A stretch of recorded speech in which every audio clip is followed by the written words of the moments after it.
Social మీడియాలో బాగా viral అయిన ఈ షర్మిష్ఠ అమ్మాయి గురించి మీకు తెలిసిందేనా? షర్మిష్ఠ అనే 20 ఇయర్స్ అమ్మాయి పాకిస్తాన్‌ని తిట్టుకుంటా ఇస్లాం మీద కూడా కొన్ని స్టేట్మెంట్స్ పాస్ చేసింది. అది కరెక్ట్ కాదు. దానికి ఆమె సారీ కూడా చెప్పింది.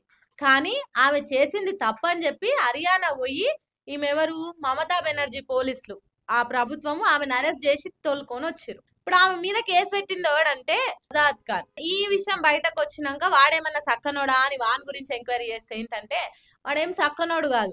వాడు హిందూ దేవుళ్ళ మీద, హిందూ మతాల మీద, హిందూ ధర్మం మీద సోషల్ మీడియాలో, ఫేస్బుక్ లో, ఇన్స్టాగ్రామ్ లో ఇష్టం వచ్చినట్టు గలీజ్ గా పోస్టులు పెట్టిండు. ఈ విషయం బయటకు వచ్చిన తర్వాత అస్సాంలో ఉన్న హిందూస్ ఇంకా వేరే స్టేట్స్ లో ఉన్న హిందూస్ అందరు కలిసి వీని మీద కేసు పెడితే వీన్ని మమతా బెనర్జీ ప్రభుత్వం ప్రొటెక్ట్ చేస్తుంది వాడిని అప్పచెప్పకుండా.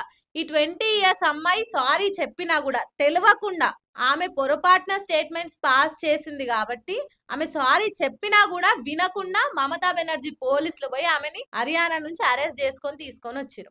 వీడు కావాలని చేసిండు. ఇప్పుడు ఒకడు పోస్ట్ పెట్టిండంటే తెలియకుండా ఎవడు పెట్టాడు.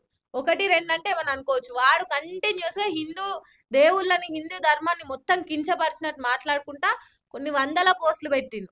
ఆ విషయం బయటకు వచ్చిన తర్వాత వాని మమతా బెనర్జీ ప్రభుత్వం ప్రొటెక్ట్ చేస్తుంది. దీన్ని బట్టి మనకు అర్థం అయిపోవాలి మమతా బెనర్జీకి హిందూ మతం మీద గాని, హిందుత్వం మీద, హిందూ ధర్మం మీద ఎంత రెస్పెక్టో, హిందూస్ ని ఆమె ఏ విధంగా చూస్తుందో. అస్సాం పోలీసులు వాడిని ఏదేమైనా మాకు అప్పచెప్పాలి, వాడు చేసింది తప్పు అని వెళ్తే కూడా వాడిని అప్పచెప్పకుండా ఈమె మొత్తం ఒక అడ్డుకట్టలాగా నిలబడ్డది మమతా బెనర్జీ.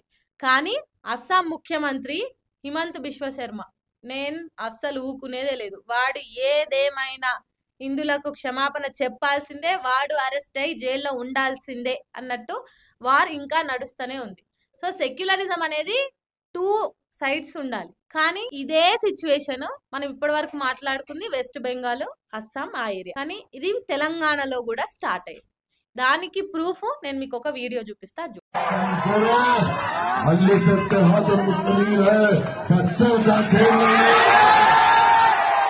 जब हमारे पे आएगी ना इंशाल्लाह गली गली कम पड़ेगी इंशाल्लाह। है मेरे बुजुर्गों, है मेरे नौजवानों, शरीयत में दखल अंदाजी की गई। చూసారు కదా ఎంత ఓపెన్ గా, ఎంత ధైర్యంగా. మీ హిందువుల మా టైం వస్తే మీ హిందువులందరు దాక్కోవడానికి గల్లీలు, రోడ్లు సరిపోవంట ఈ కొడుకులు మాట్లాడు. సరే విన్నారు కదా. మరి పోలీసులు ఏం చేస్తారు అంటే పోలీసులు ఎంకరేజ్ చేస్తుర్రా దీన్ని? మరి సజ్జనార్ ఏం చేస్తుండు? ఇప్పుడు హెడ్ అయ్యిండు కదా. ఇంత ఓపెన్ గా ఆల్రెడీ సోషల్ మీడియాలో హల్చల్ అయితేనే ఉంది. ఎందుకంటే నాట్ ఓన్లీ అస్సాం, మిగతా స్టేట్స్ అందరు కలిసి వాని మీద కేసు వేసిర్రు. అందరు హిందూస్ వాడిని ఎట్లకైనా అరెస్ట్ చేయాలి. హిందూ దేవుళ్ళు, హిందూ ధర్మం అనేది ఈ స్టేట్ ఆ స్టేట్ అని కదా, అందరికి ఒక్కటే కాబట్టి వాడిని అరెస్ట్ చేయాల్సిందే. ఇప్పుడు వాడు పోస్టులు పెట్టిన తర్వాత నాడు ఇంకోడు అట్లా మోపైతేనే ఉంటారు. వీనికి బుద్ధి చెప్తే ఇంకొకడు రాడు అని మనోళ్ళందరూ అరెస్ట్ చేయమనంటే ఆమె అడ్డుకట్ట లెక్క నిలబడ్డది. అది ఒక స్టేట్ వరకు అని కాకుండా ఇప్పుడు అది మొత్తం వైరల్ అయింది. అన్ని స్టేట్స్ కి అది కన్సిడర్ చేయొచ్చు.